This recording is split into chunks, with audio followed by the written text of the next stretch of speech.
Seattle's latest draft class got their first look on the practice field at rookie minicamp. How did all 8 draft picks look, and what about a few surprises that really impressed at rookie minicamp? We're going to be breaking it all down in our Monday edition of Locked On Seahawks.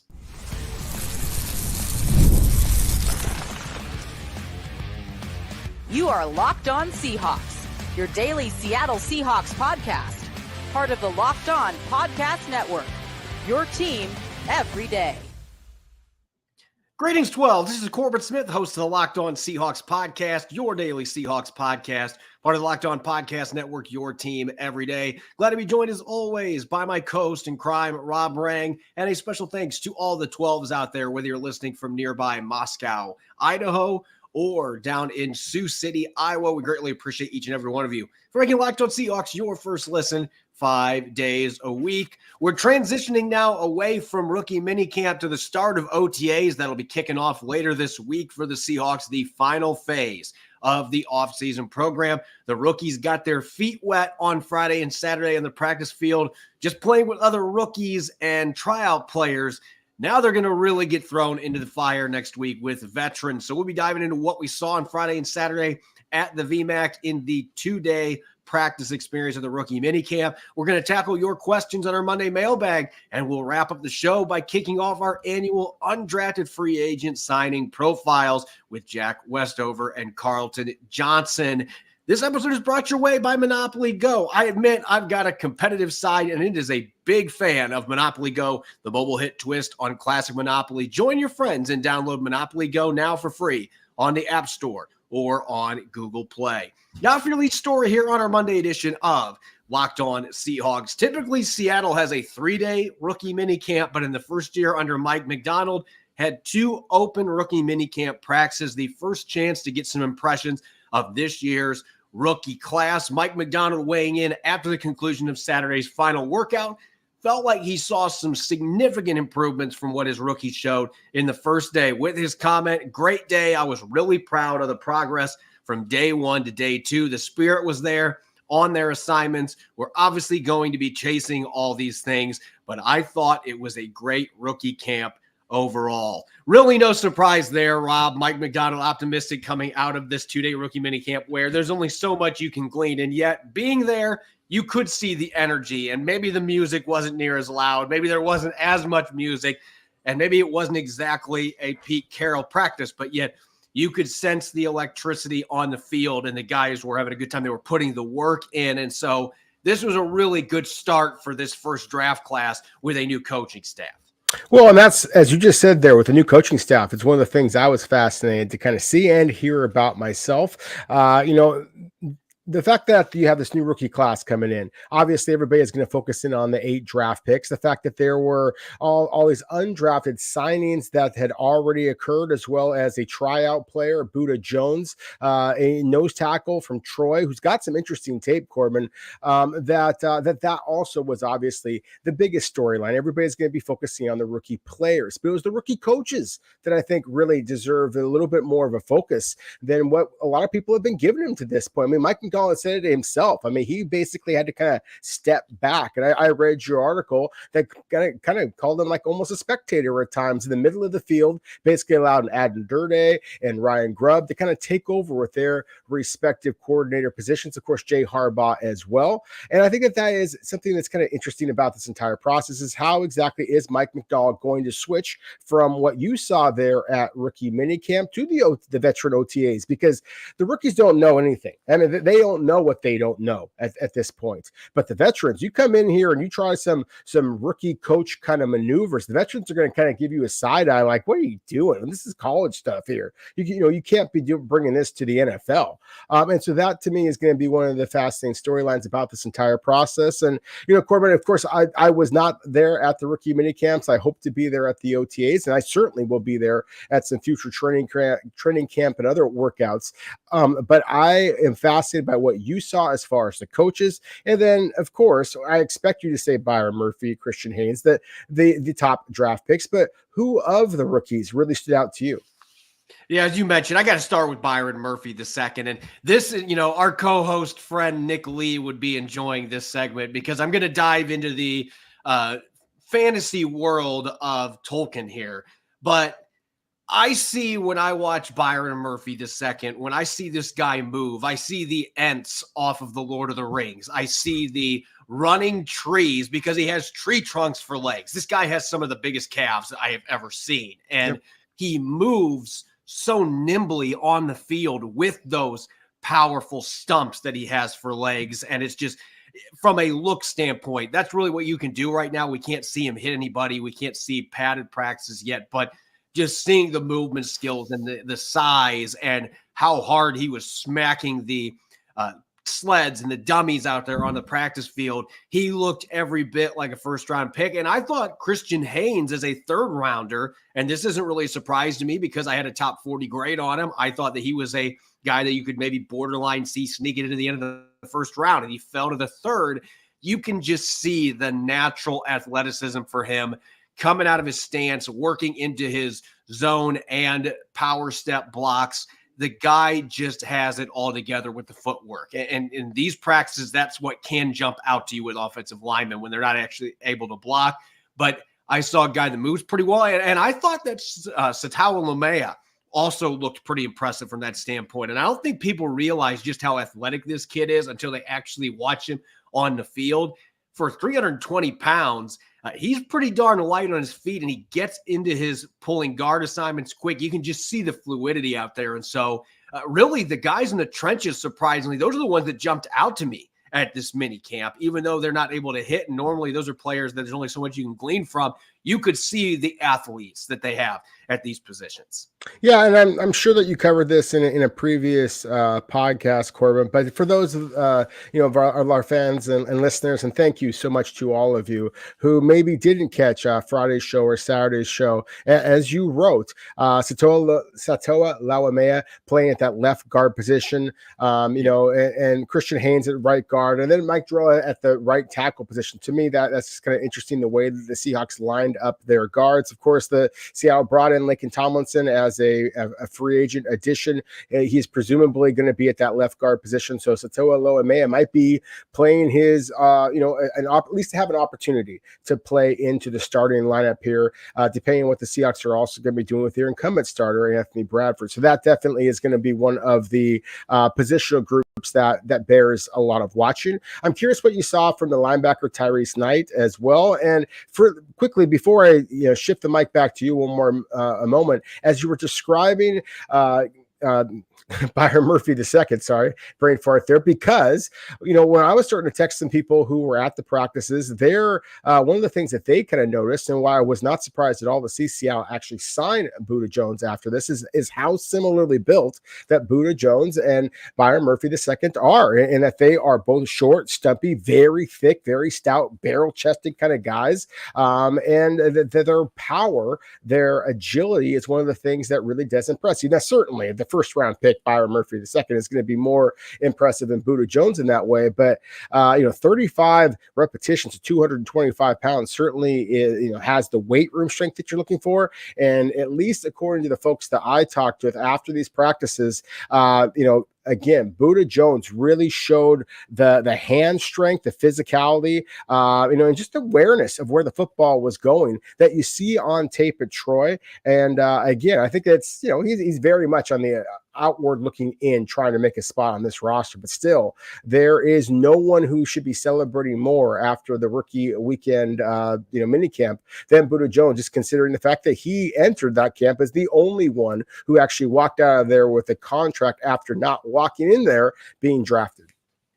Yeah, he was the only tryout player that got a contract. Now, Seattle does have one spot left on the roster. Maybe one of these other tryout players gets a contract here in the next few days. But typically, if you're not signed right out of the tryout, most of the time, that means you're not going to get a contract offer. That's just the way that this typically goes. So good for Buda Jones doing that. Real quick to close out first impressions. The other two players that I want to talk about real quick, Tyrice Knight. These practices are extremely difficult because you're not getting to see the linebackers come up and actually wrap guys up and be able to show the physicality you need. But you could see the athleticism and there were a few plays when they were doing their team drills where you could see his ability to sniff out plays, and he can do it. There's some inconsistencies with his reading keys, and that's going to be the big thing for Mike Macdonald and his staff to really get that consistency where it needs to be. And if they can do that, you can see the fluidity, and you see a guy that's very bought in during drill work. He wants to be great. And so that was encouraging to me. And at the corner positions, those guys are extremely limited in these practices. But I thought it was interesting that DJ James was playing a lot in the slot. And then they had Nehemiah Pritchett out in the outside boundary corner position, which now might be more interesting with Mike Jackson having that revised one-year contract. So Seattle's got some options there. And really that's what you're seeing these first couple of days is just where these guys are going to fit in. You can see how they move on the field. We are a long way from knowing where they're going to fit into plans for the Seahawks in 2024 and beyond. But we at least have this opportunity to be able to see how these guys move in the field. And overall, a pretty impressive first couple of days, especially for those high draft picks who looked very much like they deserved to be picked where they were in these first couple of days of minicamp. When we come back, we're going to tackle your questions, our Monday mailbag segment. You're listening to the Locked On Seahawks podcast. This episode is brought your way by FanDuel. It's playoff time in the NBA and NHL. Baseball's in full swing, and FanDuel is your place to bet on every game. Right now, new customers get $150 in bonus bets guaranteed. That's $150, win or lose. Do you think Cale Makar has a hat trick coming for the Avalanche against the Stars in the second round of the NHL playoffs? Is George Kirby going to strike out 10 or more for the Mariners on the mound? Are you feeling optimistic about Donovan Mitchell scoring 20 or more points for the underdog Cavaliers against the Celtics? You can bet on it all on an app that is safe, secure, and easy to use. So what are you waiting for? Visit FanDuel.com/lockedon and make your first bet an automatic win. FanDuel, America's #1 sportsbook. You're listening to the Locked On Seahawks podcast. This is your host, Corbin Smith. A special thanks to all the 12s out there, my co-host in crime, Rob Rang, and I greatly appreciate each and every one of you that make Locked On Seahawks your first listen 5 days a week. Shifting gears, we are actually on a Monday mailbag. I can't remember the last time that we had our mailbag on its usual spot on Monday because draft season has been crazy. Rookie minicamp season last week. We finally have some normal routine returning here. So with our mailbag questions, Rob, first one here coming from Sean Taylor, 29721 on X.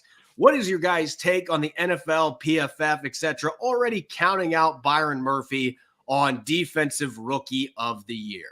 Well, I think on the surface, it's laughable. I mean, obviously, this was the second defensive player that was drafted. The Seahawks have already stated that he was their top-rated defensive player overall. This is coming into a team with Mike Macdonald, who, of course, is going to focus on creating a pass rush. And there's every reason to suspect that Byron Murphy II is going to come into the NFL and splash. At the same time, it's very rare that you have an interior defensive lineman actually create the sack numbers that wind up earning you defensive Rookie of the Year. So I think the Seahawks fans are right to be upset. I think Byron Murphy II is right to be motivated. At the same time, I think if you're gambling on this, then go with what usually wins the hardware, and that's usually sacks or interceptions. And I don't think that Byron Murphy is going to get too many of either of those. I think that Seahawk fans have embraced his mother, though, because she was saying that the last two Rookie of the Year finalists on defense should have won and didn't get the win. So certainly that's going to excite Seahawks fans that she's now on their side in that regard. Our next question here coming from Josh_12 Talk. What are your thoughts on the D-line rotation? Will we see more of Draymond? Will Mike Morris play a big role? Who will get the majority of the snaps? So really, to me, this is going to be one of the more fascinating position groups to watch, not because we don't know who's going to be on the roster. For the most part, we have a very clear sense who's going to be on the roster when week one rolls around. It's going to be how those snaps get divvied up. And I would anticipate Leonard Williams, he's going to be in the starting lineup. You just paid him that massive contract. He played really well the last 10 games after being acquired from the Giants. He is going to be a starter. And I would think in week one, Jaron Reed is probably the other guy. And he's going to be starting that position, though Byron Murphy II, he might have something to say about that when we get to training camp. And maybe Draymond Jones plays his way back into. I mean, Seattle gave him a big deal last year, didn't have a great first season with the Seahawks. So all four of those players are going to play significant snaps. What it really boils down to, who's going to be the two main starters? How are they going to mix up their rotations? How much are they going to be playing regular nose tackles? That's where Jonathan Hankins fits in. How many five-man fronts might we see with 3 defensive tackles and 2 edges? There's a lot of different things to consider at play here. And what that means, though, for guys like Mike Morris, he played for Mike Macdonald at Michigan, so that's a feather in his cap, but he only played in 1 game as a rookie. He's coming off shoulder surgery. Guys like that are going to have to go get those snaps because there's only going to be so many of them that are going to be available in the rotation with the other 4 players that I mentioned. Same could be said for somebody like Cameron Young, who's now got Jonathan Hankins in front of him on the depth chart. Where are those snaps going to come from? I think all the guys they just mentioned there are going to be on this football team, but some of those young guys, you're really going to have to scratch and claw to get snaps because of the veteran firepower that Seattle has in this defensive scheme. Our next question for Rob here, coming from Alex H81015. Do you think Mike Macdonald is going to blitz Devin Witherspoon more than or less than last season, or will he be used more as a traditional lockdown corner? I think that all kind of depends on the conversation that we were just having with defensive linemen and the rotation up front. I think that Seattle wants to use a heavy rotation up front and be able to create packages that are going to get a lot of pressure on the quarterback. If they cannot, if they are have to resort to cornerback blitzes and things of that nature, then I certainly think that Devin Witherspoon can easily match or exceed his pass rush numbers from a year ago, just because I think that you're going to see a defense that is much more aggressive than what we saw a year ago. But that said, again, going back to the answer that you just had a moment ago, Corbin, I really think that Seattle's positioned themselves to be able to take almost a baseball-like approach to this, where you're going to, basically have a rotation of hitters and defenders or whatever the case might be. When you're playing against a run-heavy offense, for example, I think you're going to see an awful lot more of the big run stuffers. When you are going to be going up against a team that's going to throw the football, that's where you're going to see Draymond Jones and players of that nature start to splash. Next question here coming from Brody DB724 on Threads. More likely to happen this year, Jackson Smith-Njigba hits 1,000 yards or Derek Hall has 7 sacks. I think it's going to be tough for either one of these to happen just with the way that the roster is constructed. However, to me, if I have to pick one or the other here, we saw what Ryan Grubb was able to do with 3 future NFL receivers in that pass-heavy offense at Washington. Jackson Smith-Njigba is going to get his opportunities. The bone's going to be thrown away. It might be possible that he becomes the number 2 guy this year over Tyler Lockett. It may be a passing of the torch. So I think of these two, Derek Hall didn't have any sacks last year, and that doesn't mean that he couldn't come out and get 4 or 5 this season, but I feel like 7 is asking a lot out of a guy that didn't offer much as a pass rusher. He's not going to be a starter with Boye Mafe and Uchenna Nwosu in front of him. Darrell Taylor still may be a bigger factor, depending how he's using the scheme. I just think Jackson Smith-Njigba, we saw him go over 600 receiving yards as a rookie last year, 4 touchdowns, a couple game-winning touchdowns. It feels like he is the player that is best positioned of the two here to be able to have that breakout season. I just can't see Derek Hall getting to 7 unless there's injuries. And even in that case, we haven't seen anything that suggests he's going to have that kind of sack production in the NFL. Our next question for Rob here, joint practices, are they coming from CJ King? This has been a consistent question, Rob. And at this point, I completely understand why, because Pete Carroll never did joint practices. But you look at what the Baltimore Ravens have done. Just last year, they played against new Seahawks quarterback Sam Howell when he was with Washington. They had joint practices with the Commanders. So that may be a sign of what's to come here. It could be. At the same time, you got to take a step back and remember that those Baltimore Ravens were coached by John Harbaugh, one of the most respected and experienced head coaches in all of the NFL.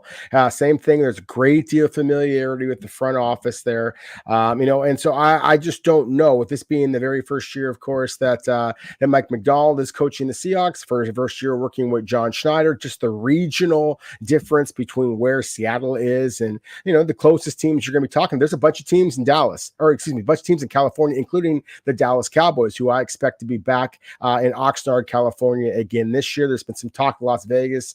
Raiders are also going to be holding their practices back in California. The Rams, the Chargers, the 49ers, so on and so on. At the same time, I think that it makes some sense. I think there's obviously a better chance of it, considering that Pete Carroll did it 0 times, as you mentioned. I still think we are at least a year, perhaps 2 or more away from the Seahawks actually having joint practices with other NFL teams. I do want to see Jim Harbaugh and the Chargers joint practice with Mike Macdonald, the Seahawks, because of that connection with those two being on Michigan staff a couple years ago. But I'm with you. I would think that might be something they ease into a couple years from now. I don't know that a rookie head coach in year 1 is going to want to do that. Maybe he will. Maybe it was something that he thought was a big part of Baltimore's success.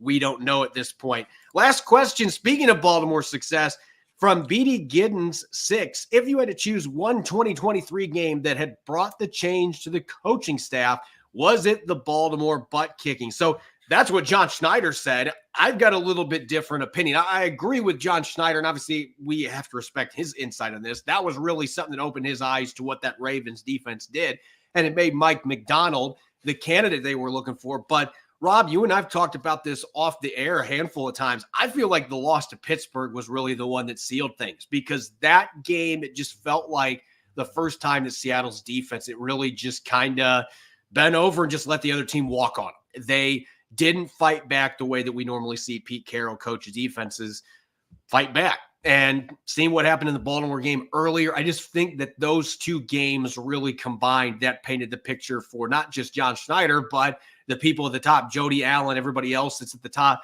Hey, it may be time for us to make a change with these type of results. Those two games against AFC North powerhouses really were the ones that I think set the stage for that coaching staff change. When we come back next, we're going to start diving into some of the undrafted rookie free agent signings more in depth. We've got Jack Westover, the tight end from Washington, and Carlton Johnson, the cornerback from Fresno State. We'll get to those here in a moment on our Monday edition of Locked On Seahawks.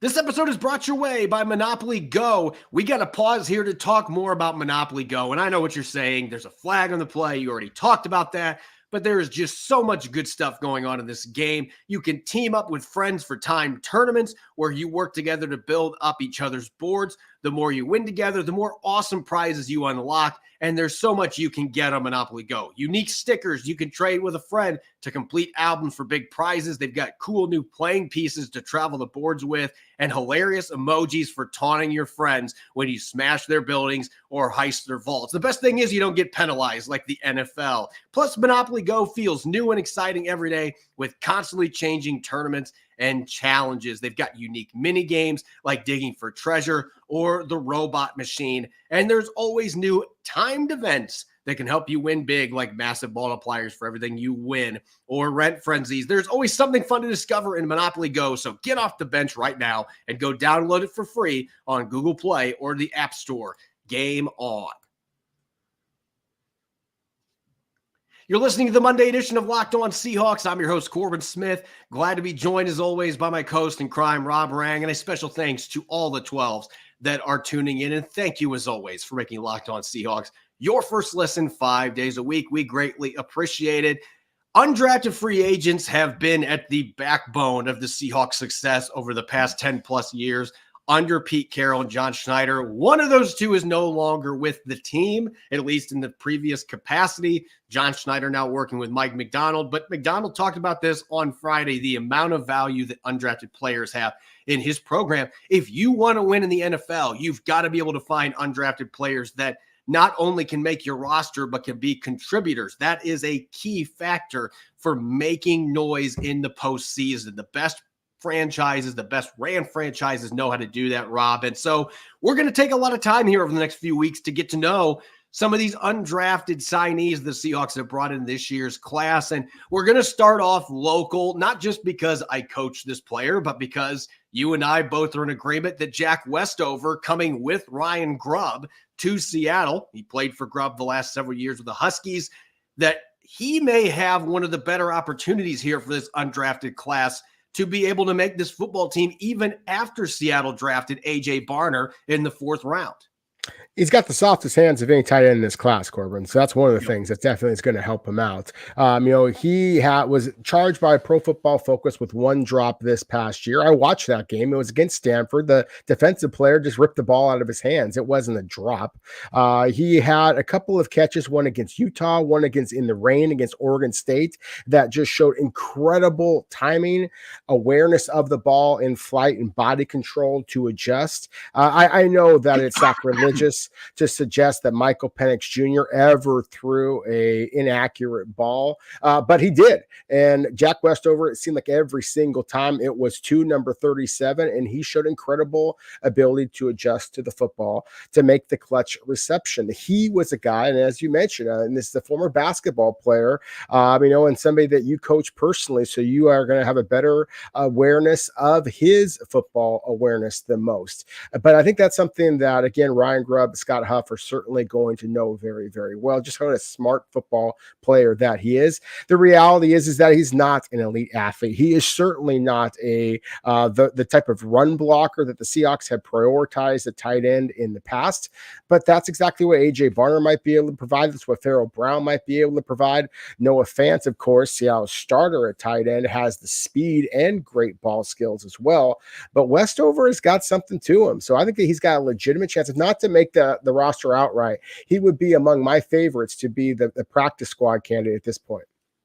I know that comparing stats between two college players, it can be comparing apples to oranges, especially when you look at different offenses, different conferences. But this fascinates me, Rob. When you look at Jack Westover versus A.J. Barner last season, Westover had more than twice as many receptions, almost twice as many receiving yards, 4-1 touchdown difference. Now, Barner did average more yards per reception, but some of that was also limited opportunities.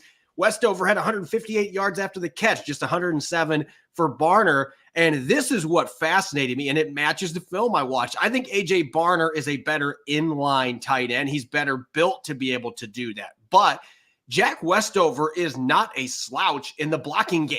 This is a kid that has really developed in that regard because, again, he was a basketball player till his senior year in high school. He didn't have that football background. But you turn on Washington tape when Dylan Johnson was ripping off big runs last year, I guarantee you're going to see number 37 is going to have his hands involved positively making that play happen. There were a lot of times they had him in H-back spots. They had him in the slot, and they had him blocked down. There's all kinds of stuff he can do. He is more of a move tight end, but he is not a guy that's going to take run plays off. This is a guy that is definitely capable of run blocking. So it's just interesting looking at those numbers because I think Barner, obviously the Michigan background, but Westover is a very good tight end. So it's interesting seeing these two now on the same roster when it feels like there can't be that much of a difference overall in the two players. And that just fascinates me. Now, on the defensive side of the football, Carlton Johnson from Fresno State, he has rare speed. He ran a 4.28 40-yard dash at his pro day workout. That is blazing. One of the fastest 40 times that you're going to see.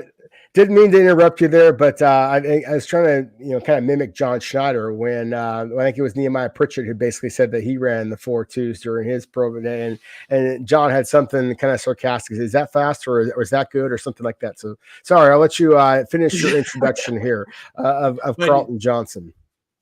4.28 40-yard dash. It's one of those things that you look at. It's happened a few times now, so we know it's possible, but like that is elite speed. That is 9.98 out of 10 on the relative athletic score list. So we're talking about elite, best of the best speed.